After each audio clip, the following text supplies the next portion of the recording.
Ab'iki gihe bakeneye ukuri kw'ijambo ry'Imana. Kurikira YouTube channel yacu umenye ukuri kwa Korani, Suna na Bibiliya. Erega kutamenya birica. Kurikira ibiganiro byacu, kanda like, ukore subscribe ndetse ukore share kugira ngo ubisangize abandi. Abakunzi bacu twongeye kubakira ku muyoboro wa God's Kingdom TVR, umuyoboro w'ivugabutumwa ugamije kwiga ibyanditswe kugira ngo tumenye ukuri, kuko Yesu yavuze ngo nituguma mu ijambo tuzamenya ukuri kandi ukuri kutubature. Ni amagambo aboneka muri Yohana igice cya 8 umurongo wa 31 n'uwa 32.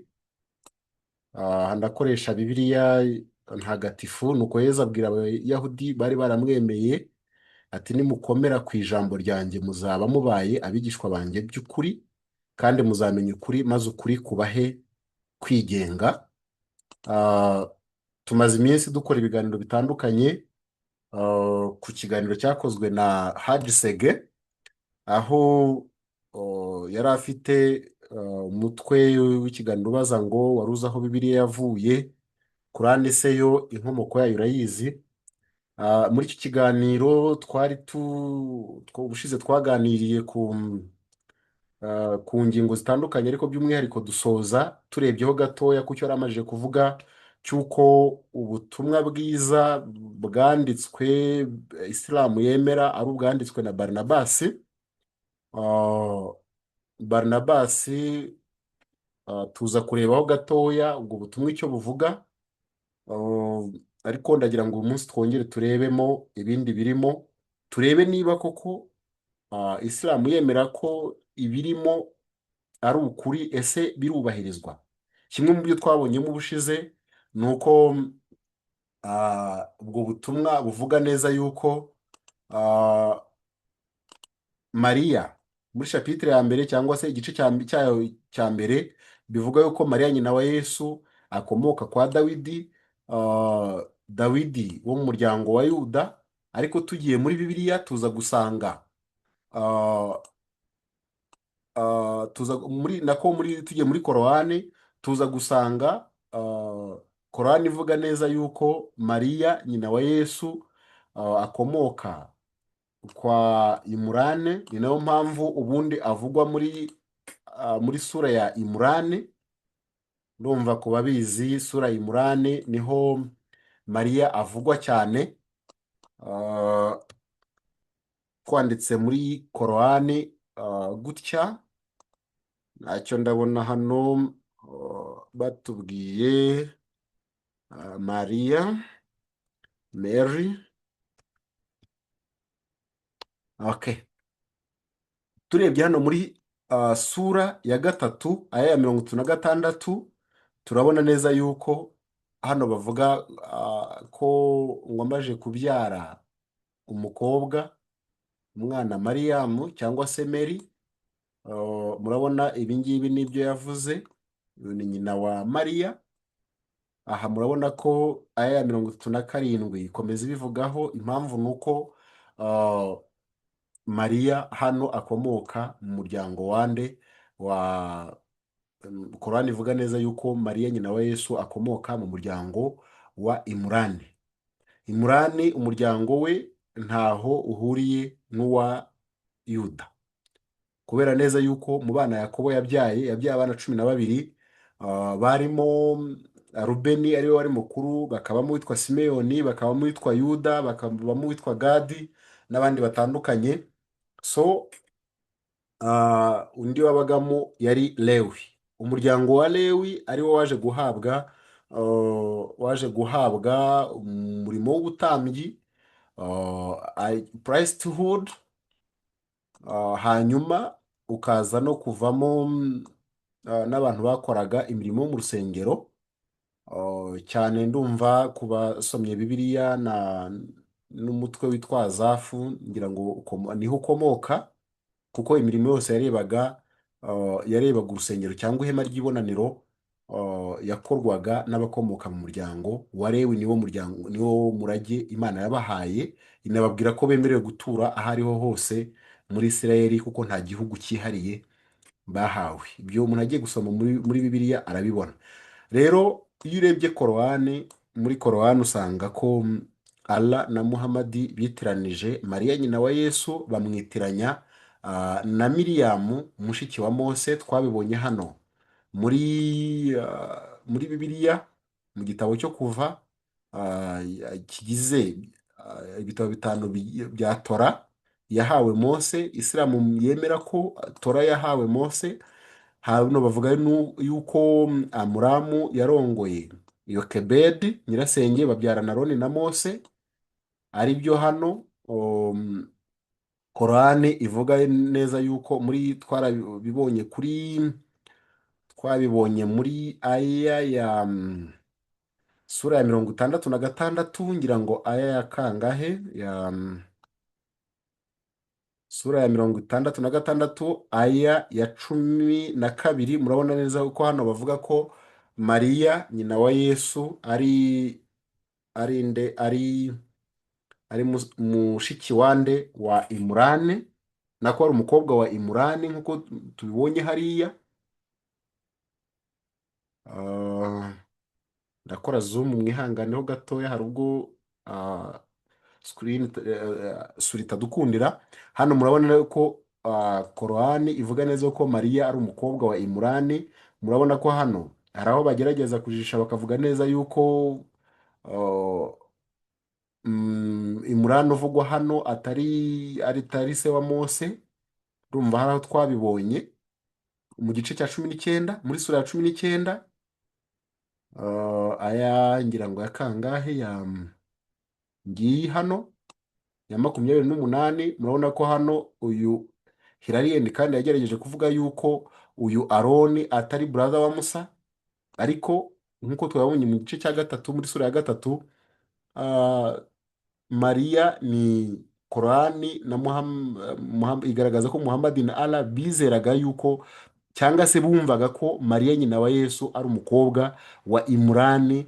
Imurani ari we se wande wa Mose. Ibyo nibwira neza yuko ugiye gusoma muri ya sura ya 3 wabibona. Sura ya 3 niyo twahera nkamo hano, ihanganeho gatoya dukore zoom out. Tuyigiyemo turabona neza yuko iyi sura ivuga ivuga iby'umuryango wa Imurane. Hano bagakomeza bagaragaza ko tugiye kureba hejuru turabona iby'uko Mose avuga ku byo Abisirayeli bava muri Egiputa. Hano murabonamo inkuru ya Farawo. Tugakomeza tuza hasi turaza kubona neza yuko n'iby'umuryango wa Musa, ko uyu Imurani ari se wa Musa. Ndumva hano bigaragaramo, ariko n'iyo byaba bitanditsemo mu buryo bugaragara, reka tugerageze gushakisha turebe ko hari aho dushobora kubibona.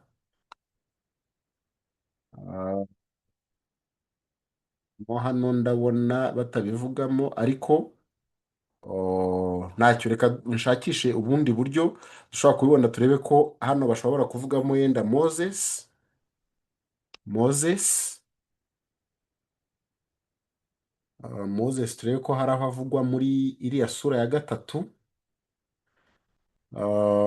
Impamvu dukora ubu bushakashatsi ni ukugira ngo tumenye, murabona ko iby'uko Mose uyu Imurane uvugwamo hano ari uwo mu muryango umwe, ari nawo muryango Moses akomokamo, cyangwa se Musa.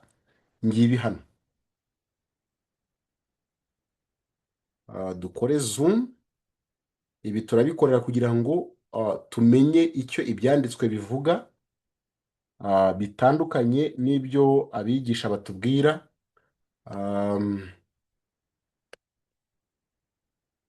bitandukanye n'ibyo abigisha batubwira. Okay. Reka ndabona gasuri kantenguha, ariko dushobora gukora. Okay, ndabona noneho hano bikunze. Reka nkore zoom out. Zoom out gato, ndabona bigabanutse cyane, ariko ndibwira ko hano uko mubibona mwese ngira ngo birasomeka kuri mwese. Twabonye ko muri ya sura ya gatatu aya ya 55 iratwereka neza yuko hano, and remember when Allah said, oh Isa, I will take you and raise you. Aha murebe hano hasi tugere kuri uyu murongo kugira ngo tudatwara umwanya munini cyane. Baravuga you remember when we say they forge the statement that Allah is of those who disbelieve, and I will make those who follow you monotheistic superior to those who disbelieve. Ta, ta, ta, ta, ta.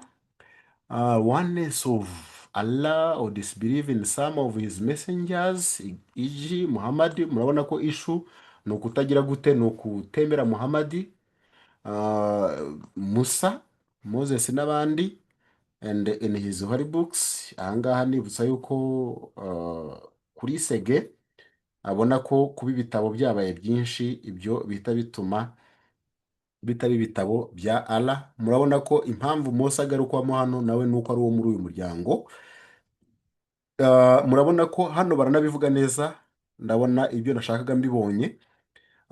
Baratubwira neza ngo, say we believe in God and that which has been sent down to us and sent down to Abraham and Ismail and Isaac and Jacob and the tribes, and in that which was given to Moses and Jesus, the prophet of their Lord, and we make no division between them. Aha ni iby'abahanuzi. Ngira ngo hano ntabwo babigaragazamo.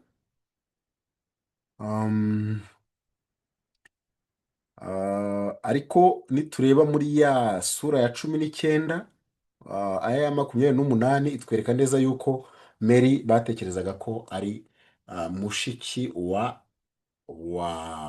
Aroni na Musa.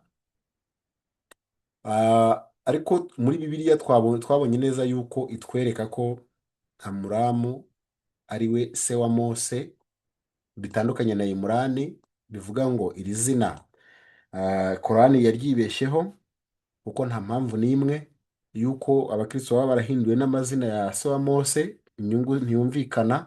Twajya mu kubara 26:59 hakatwereka neza yuko Yokebedi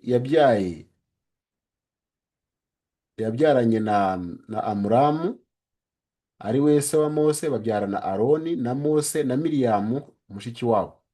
So ukabona neza yuko iri zina Miriyamu kuko rijya guhura na Mariyamu mu Cyarabu ari we nyina wa Yesu, ni amazina ajya guhura. Bivuga ngo Allah cyangwa se Muhammad bitiranije iri zina, bavuga ari nacyo cyaba cyaratumye bakora ikosa ryo kuvuga ko Mariya nyina wa Yesu ari mushiki wa Aroni na Mose. Hanyuma mu byo Sege yavuze neza ko Evangelii selon nuko bisobanura, ariko iya Barnaba uyu muntu yari kumwe. Nese Evangelii ya Barnaba muri Bibiliya irimo barayikuye, ntabwo bashaka no kubyumva kubera iki? kubera ifite ukuri, iratandukana n'izi ngizi z'abamatayo. murabyumva kuki Sege avuga neza yuko Evangelii ya Barnaba ariyo ifite ukuri. Ubushize twari tugeze kuri chapitre ya mbere, niyo twarebyeho turebaho kariya ko kuvuga, tubona ko ivuga ko Mariya nyina wa Yesu akomoka mu muryango wa Dawidi wo mu muryango wa Yuda, ntabwo ari uwa Lewi, kuko nk'uko twabonye muri Bibiliya Mose akomoka mu muryango w'Abalewi bari barahawe ubutambyi, umurimo w'ubutambyi. Reka nihute, nitugera muri chapitre ya kabiri, tubona neza yuko umuhanuzi wari warahanuwe mu bitabo bya Mose, cyangwa se Mose yari yahanuye ari we Yesu, ari nawe hano ubu butumwa bwa Barinaba buvuga ko ari we uvugwamo hano. Ibi nabyo ndumva mubyumva, niyo mpamvu bavuga ngo the warning of the angel Gabriel given to Joseph concerning the conception of the Virgin Mary. Kandi iyo turebye muri Deuteronomy aho bavuga ngo nzaboherereza undi muhanuzi umeze nkawe, aya magambo niyo abayisilamu bahita bakoresha bavuga neza yuko icyo gihe uwahanurwaga yari Muhamadi, bakavuga neza yuko ayo magambo n'ibyavuzwemo bihura nawe atari Yesu. So bivuze ngo nanone ubu butumwa bwa Barinabasi buratandukana n'ibyo Isilamu yemera. So bikarangira nibaza ngo ese Sege ni ukuba ibi bintu atabizi, cyangwa ni ubumenyi buke, cyangwa se abikora nkana agendeye kuri bwa buryo bwa takiya bwemerwa muri Isilamu. Abashiya bavuga ko takiya is the shield of faith. Hanyuma nitujya dukomeje gukora ubushakashatsi, turabona neza abamarayika baza kubwira abashumba ko Yesu yavutse. Aha ni ingenzi, ukwiriye kwibaza ngo kubera iki Yesu avuka, akohereza abamarayika benshi baje kumenyesha abandi ko Yesu yavutse. Impamvu ni iyihe? Ni uko ubutumwa bwiza abakristo bari bategereje, abayahudi bari bategereje, ni ubutumwa bwiza ari bwo Yesu Kristo. Ni ubutumwa bw'umucunguzi wagombaga kuza kubacungura. Ari nayo mpamvu kuri Isilamu iki kintu bakibeshyaho cyane, batazi itandukaniro ry'ubutumwa bwiza ubwo ari bwo no kuvuga ngo ubutumwa bwiza uko bwanditswe na Matayo. Iyo Matayo avuga ngo, muri Bibiliya ivuga ngo ubutumwa bwiza uko bwanditswe na Matayo, ni uko agiye kuvuga z'inkuru nziza ya Yesu Kristo, yo kuza kwa Kristo aje gucungura abantu be. Akabivuga akurikije uko yabyumvishe, uko yabibonye, kuko yabanye nawe, barasangiye, baririye hamwe. So aha murabona ko abamarayika baje kubimenyesha. Hejuru tubona yuko mu gice cya gatatu aha hari abanyabwenge baje gusura uyu mwana aho umwana Yesu yari yavukiye. Turabona ibyo gukebwa kwe. Shapitire ya 6 turabona abanyabwenge bayobowe n'inyenyeri baza kureba aho Yesu yavukiye. Tuza kubona iby'uko basanze yavukiye i Betelehemu. Hanyuma ahangaha tuza kubona aba banyabwenge bagendererwa mu ijoro, bagira yerekwa mu ijoro, barota mu nzira, baburirwa kudasubira kwa Herodi kuko yashakaga kumenya aho ari kugira ngo amwice. Iyo nkuru ntabwo ngiye kwitindamo, wabikenera bisoma muri Bibiliya. Hanyuma turabona Yesu ahungishwa kuko Herode yashaka kumwica, yishe abana b'imfubyi. Ahangaha nimuza kubirebamo, murabona ko hano bavuga amagambo avuga iby'ukurira kwabaye i Rama bikozwe na Rasheli. Aya ni amagambo yahanuwe mu gitabo cya Yeremiya. Mu gitabo cya Yeremiya turamutse tubishatse, tugiye hano muri Bibiliya tukandikamo Rasheli.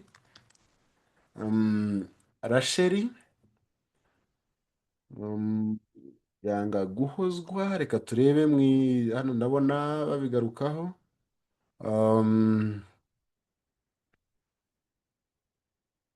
Okay, kadukomeze. ngira ngo wandikemo irama hano. Ndibwira ko biriya byadutinza kubibona. Muri Yeremiya katurebe ko tuza kubibona vuba vuba. Ahangaha inkuru, impamvu bivugwamo hariya, kandi naho ubisanga muri Yeremiya, aha turabona neza yuko Yeremiya 31 mu murongo wa 15 aravuga ngo uku ni ko Uwiteka avuga ati ijwi ryumvikaniye i Rama ry'umuborogo no kurira gushavuye ni irya Rasheli yaririraga abana be yanga guhozwa ku bwabo kuko batakiriho. Aha rero nibyo bivugwamo hano uyu Barinabasi yagerageje kuvugaho, niyo tubona uku kurira kwande kwa Rasheli aririra abana be bwari ubuhanuzi, yari mesaje iri porofetike yavugwaga. Aha rero nibyo byavugwagaho. Mu yandi magambo biragaragara ko Yesu hano yagize gute, yahungishijwe muri Egiputa, ariko mu guhungishwa kwiwe abana barishwe bazira, kuko Herode yashaka kugira ngo na Yesu aze gupfiramo, kuko yari afite impungenge z'uko azaza kumusimbura akaba umwami. Hanyuma ndagira ngo tugiye kureba yenda iby'iyi nkuru ya Yeremiya, ndagira ngo mvugeho akantu gatoya. Tugiye kureba muri Yeremiya igice cya 31, Yeremiya 31, iki gice nitugisoma tukagera yenda ku murongo wa 31, tuza gusangamo ahari ishingiro ry'isezerano Imana yatanze iha abajyaga kugira gute, kwizera Kristo Yesu. Muzi neza yuko Yohana yaravuze ngo mbere na mbere hariho jambo, kandi uwo jambo yahoranye n'Imana. Aha murabona Imana itanga isezerano muri Yeremiya, yaravuze ngo Yeremiya 31 mu murongo wa 30 haravuga ngo ahubwo umuntu wese azapfa azize igicumuro cye, umuntu wese uriye imizabibu ikarishye niwe amenyo ye azarurirwa. Noneho 31 hakavuga ngo Uwiteka aravuga ati dore iminsi izaza nzasezerana isezerano rishya n'inzu ya Isirayeli n'inzu ya Yuda ridakurikije isezerano nasezeranye na ba sekuruza ku munsi nabafataga ukuboko nkabakura mu gihugu cya Egiputa. Rya sezerano ryanjye bararyishe, nubwo nari umugabo wabo wabirongoreye. Ngira ngo ahangaha ku Bayisilamu bababwira yuko ngo Imana itarongora, ariko aha Imana ikoresha iri jambo. Kuba hari ibyo abakristu bemera, ntabwo ari uko iyo bavuze kwirongorera bivuze ngo ni nk'uko tubizi mu buryo buri fiziko ko Imana yagize gute, yarongoye cyangwa se yashatse umugore. Ariko murabibona ko ibi ni ibyanditswe n'umuhanuzi, kandi Isilamu yemera ko ari umuhanuzi, kubera yuko Isilamu yemera abahanuzi 124,000, nubwo abagaragara muri Korani ari 25 gusa. Bakaba barahawe ngo ibitabo 104. Muri ibyo bitabo 104, ibindi bitabo byose biba corrupted. Allah abasha kurinda igitabo kimwe cyitwa Korani. Aha rero nabyo nk'umuntu wize ukwiriye kwibaza ngo ariko Imana ibasha kurinda igitabo kimwe, ibindi byose bikangirika, iyo Mana bimeze gute se? Birakwiriye ko iyo yaba ari Imana ishobora byose? Aha ku murongo wa 33 haravuga ngo ariko isezerano nzasezerana n'inzu ya Isirayeli hanyuma y'iyo minsi ngiri, ni ko Uwiteka avuga ngo nzashyira amategeko yanjye mu nda yabo, kandi mu mitima yabo niho nzayandika, nzaba Imana yabo nabo bazaba ubwoko bwanjye, kandi ntibazigishanya.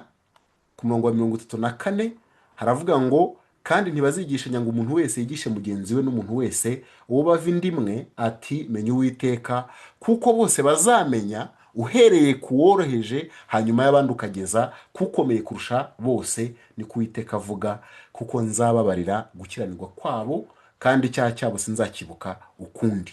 Aha rero iri ni isezerano rishya twebwe abakristo twahawe. Kuza kwa Kristo ari jambo agahinduka umuntu, nicyo tuvuga, n'iryo sezerano rishya Imana yatanze. Rero ubutumwa bwiza twari tugiye guhabwa ni ubu ngubu, ni ukugaruka kwande kwa Kristo Yesu. Ndagira ngo dukore saci twihuse, ntabwo nifuza ko nza kubatindira cyane uyu munsi, ndagira ngo nihutishe. Dukoze ubushakashatsi, reka twihute tugiye muri chapitre ya okay, ndabona hano bitanyemerera gukora search, ariko kugira ngo wenda bikunde nshobora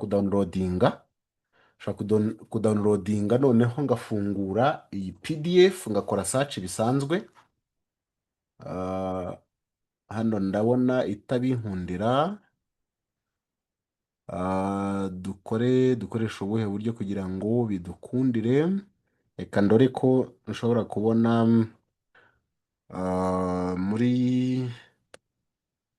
muri downloads.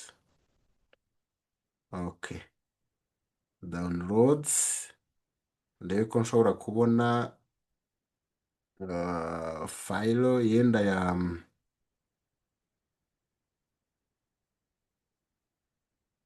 iriya file, kandi ko nshobora kubona iriya file ya ivuga kuri Barnabas complete, ngiyi hano.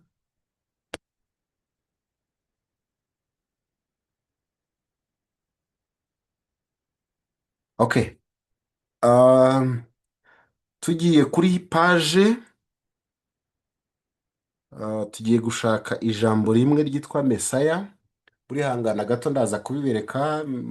Ndabona ntuza hano idahita ibinyereka kuri screen yindi ko ndimo ndakoresha screen ebyiri. Tugiye kuri chapitre ya 40 na chapitre chapitre ya 42 katurore aho ubutumwa bwa Barnabas buvuga neza yuko Yesu yahakanye ko ari Mesiya. Yahakanye ko ari Mesiya, kandi Islam ikaba yemera ko ari Mesiya.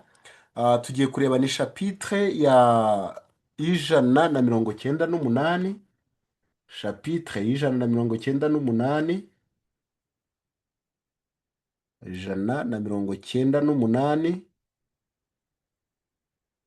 Okay, turabibona hano nk'uko mubibona hano ni chapitre 198. Urumva hano mubibona.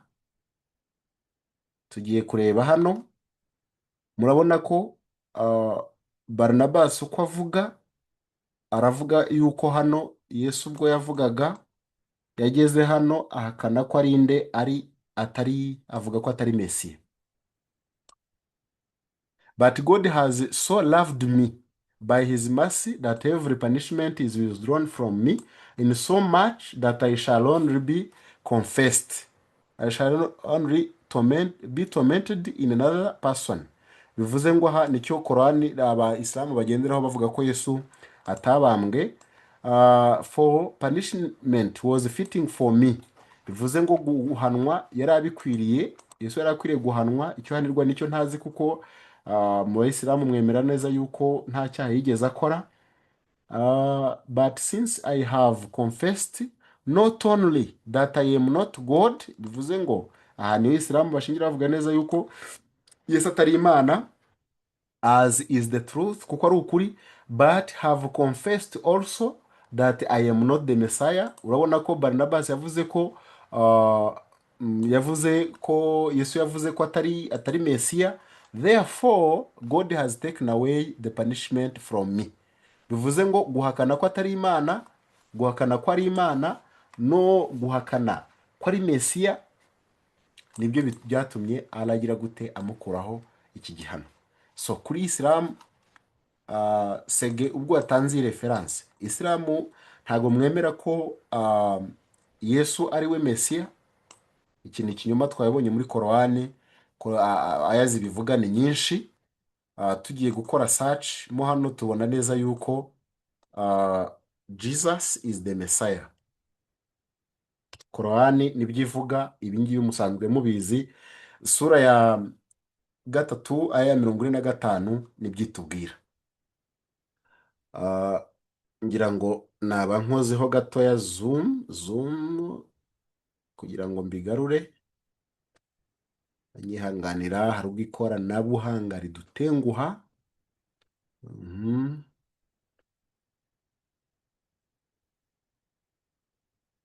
Okay.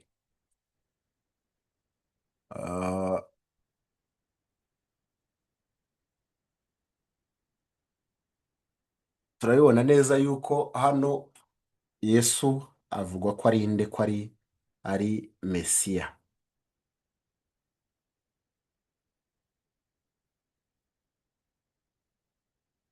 Suriho gatoya, reka nkoreshe hano. Okay, aha ndumva bigaragara. Islam murabibona ko nk'uko mubizi mwemera neza yuko Yesu ari we Mesiya, gusa biragoye kubona umuyisilamu uzi igisobanuro cya Mesiya icyo bivuze. So hano muri ubu butumwa Sega avuga ko aribwo bukuri. Murabona ko Barnabas yavuze yuko Yesu yavuze ko atari Imana kandi atari we Mesiya.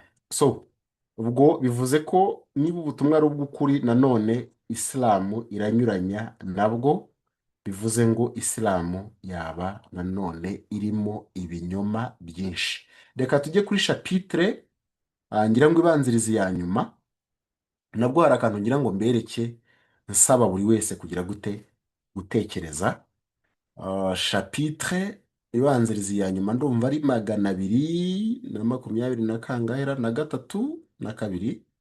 Okay. Aha, murabona ko tugiye mu ya 222, 222 baravugamo mu ntumwa za Yesu, baravugamo uwitwa Paul, bakavuga ko ari deceived. Nyamara uyu Paul niwe uvugwa muri Korani mu ntumwa 3 zoherejwe na Allah muri Antakiya, kandi azaje kugira kuzitera inkunga cyangwa se gushimangira ibyo zavugaga. Byumvikana ko ari nawe wari ufite imbaraga kuzirusha cyangwa se wari hejuru yazo.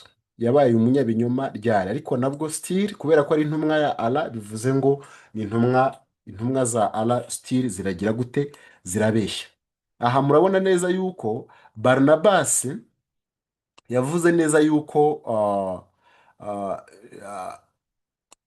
igihe Isa cyangwa se Yesu yamubwiraga ko atazapfa, ahubwo undi usa nawe ariwe witwa Yuda ariwe wapfuye. Aha reka mbisome byose kugira ngo twihute. Jesus turned himself to him who writes, ariwe Barnabas, and said, Barnabas, see that by all means you write my gospel concerning all that has happened through my dwelling in the world. Aramubwira ngo yandike ibyabayeho byose agira ubwo yari akiri ku isi. And write in a similar manner that which has befallen Allah. Kandi wandike ibyabaye kuri Yuda in order that the faithful may be undeceived.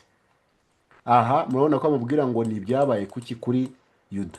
Ese kuki Korani itamentioninga uyu Yuda kandi ivuga ko Yesu atabambwe? Iyo turebyemo hano crucified, nidushaka crucified,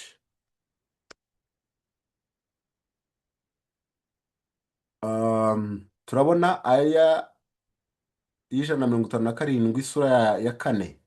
Murabona ko hano Korani iravuga ngo Abayahudi bavuze ko bishe Mesiya, ngo ariko ntibamwishe, nta nubwo bamubambye, ngo ahubwo byakozwe bityo kugira ngo bibagaragarire uko nguko, ariko bitabayeho. Ukibaza ngo kuki hano Allah yibagiwe kugira kuvuga ko uwasimbuye Yesu akajya ku musaraba ari Yuda. Ariko by the way, nabyo reka tubyemere, niba Yuda ariwe wabambwe mu cyimbo cya Yesu, abakristo bafite ukuri. Kubera iki?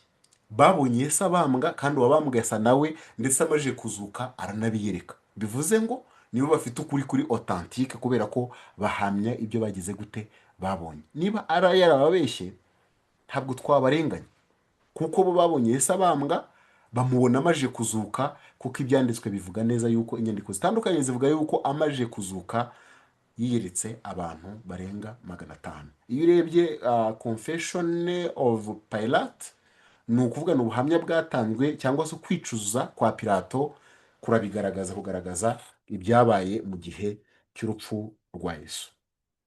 So aha ni ikindi cyo dukwiriye kwibaza ngo ese aha bimeze bite? Ibyabaye kuri Yuda ni ibihe?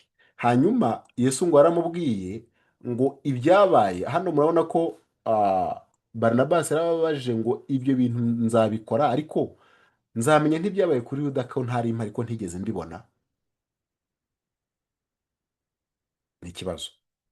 Yesu ngo aramusubiza ngo uzabaze John and Peter, bivuze ko Yohana na Petero bo bagize gute, babibonye. Kandi aba bantu bari abizerwa bande, bari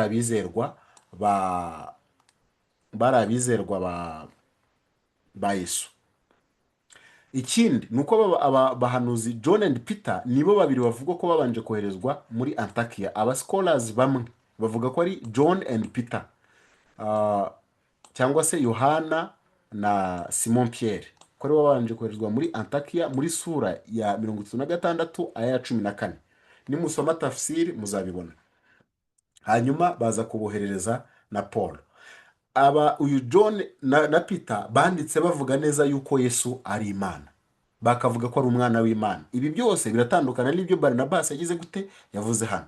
Iyo tugenzura ukuri kw'ibyo abantu bavuga, tugenzura uguhozaho kwabo, tugenzura ukutivuguruza mu byo bavuga. Iyo bavuguruzanije bagira gute ukuri kwabo, uwo muntu uvuga ko ari umunyabinyoma ntabwo ukuri ko wagira gute wagufata. Ikindi cya kabiri ni uko mu bantu bose babanye na Yesu, kuki uyu Barnabas atandukana nabo ku ba Islam? Iyo mwagize abakoze narration bakavuga inkuru za Muhammad, uwayivuzeho yenda mukabona ko chaîne de transmission ari ntoya, abayivuzeho ari batoya, icyo gihe muvuga ko iyo ari daif, hadith iri weak.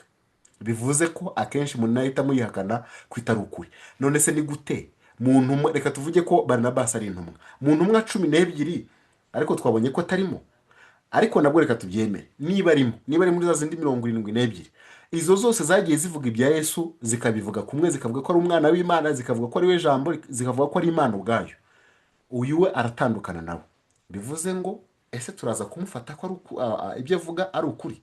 Tunagendeye ku byo Islam yigisha, aratandukana nabyo. So kubera iki se gavuga yuko ubu butumwa ari bwo butumwa bw'ukuri? Simple kubera yuko ngo handitsemo ijambo Ahmad, ijambo Ahmad ngo rivuga Muhammad. So ndagira ngo mbasezere mbabwira neza yuko ari inshingano zacu nanone kugira gute kumenya ibyanditswe, kuko nibyo bituma tumenya ukuri kukatubatura. Mukomeze kugira ibihe byiza, naho ubutaha. Ab'iki gihe bakeneye ukuri kw'ijambo ry'Imana. Kurikira YouTube channel yacu umenye ukuri kwa Korani, Suna na Bibiliya. Erega kutamenya birica. Kurikira ibiganiro byacu, kanda like, ukore subscribe ndetse ukore share kugira ngo ubisangize abandi.